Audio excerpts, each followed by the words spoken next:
Hey, it's Cecilia. Welcome to Fuck Clutter Wednesdays. And I had a request in the Facebook group to talk a little bit more about procrastination. And the questioner wasn't quite sure what they wanted to know, but I thought I could just rap a little on procrastination. Oh, that's bad. I had a nickname once, which was MC Mommy. Or it's Mommy MC. I can never remember, which makes it even more mom-like. But to celebrate my mom rapping skills. Anyways, total digression. Procrastinating, the topic of procrastination. So I guess one thing that comes to when we are thinking about procrastination is it's helpful to start reflecting on the why of the procrastination. So maybe it's something that you actually just don't want to do. Um, so there's things that we have to do. So you have your taxes. You have to do your taxes. You don't want to do them. But if you're procrastinating other things in your life, like things that you should want to do or are supposed to, if you start getting into any words like that, it could be possible that you're procrastinating it because you don't want to do it. You could also be procrastinating because there's an uncomfortable emotion that you need to go through in order to start. So often when there are things that we are procrastinating, whether it's known to us or not, there's an uncomfortable feeling that is standing in the way of us and starting the action. So that uncomfortable feeling could be anger, it could be grief, it could be jealousy, it could be sadness. Basically, any feeling that's not sort of on the joy spectrum of things.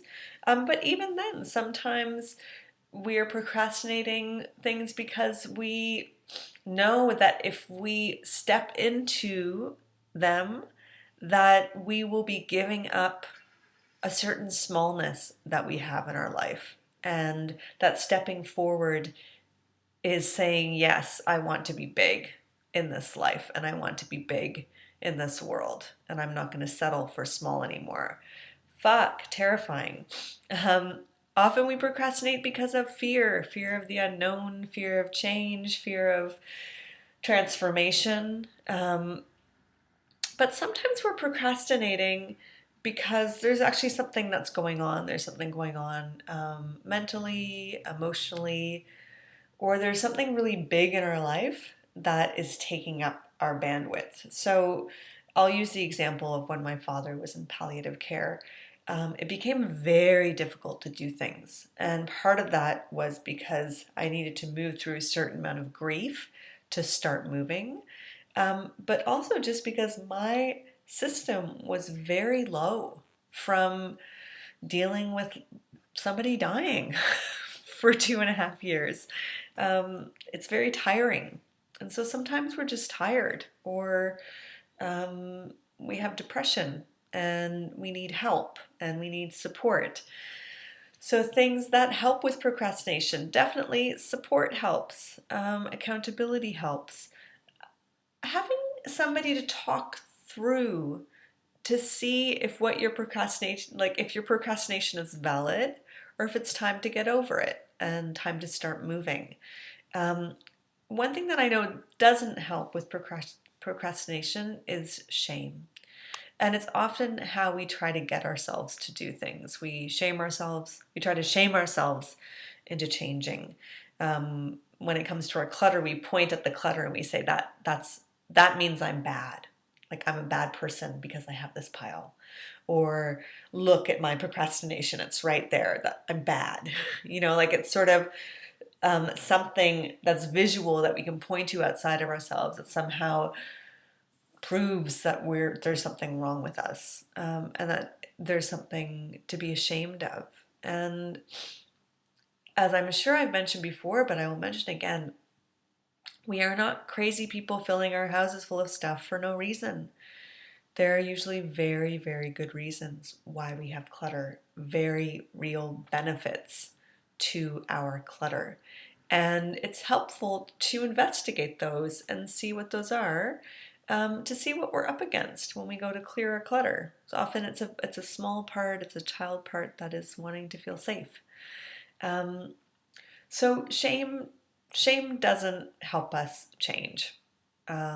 We might just start to move from a place of shame, but it actually doesn't feel good in terms of an agent of change. Love, on the other hand, is a beautiful agent of change. So, in terms of taking a small step towards your procrastination, use your trusty tool, the time container, and make it small. Like if you're feeling really, like you really don't want to do it, set a 2-minute time container, a 5-minute time container, just something, one action, especially if it is something you have to do, or something that you want to do and that you're ready to step into the bigness required of you, to be that. And support. Use your friends, use the group, um, use people. That's what we're here for. People want to be on a team, people want to be on the support team, so let people support you in enacting transformation. Go forth, fuck clutter, and I will see you next week. Bye.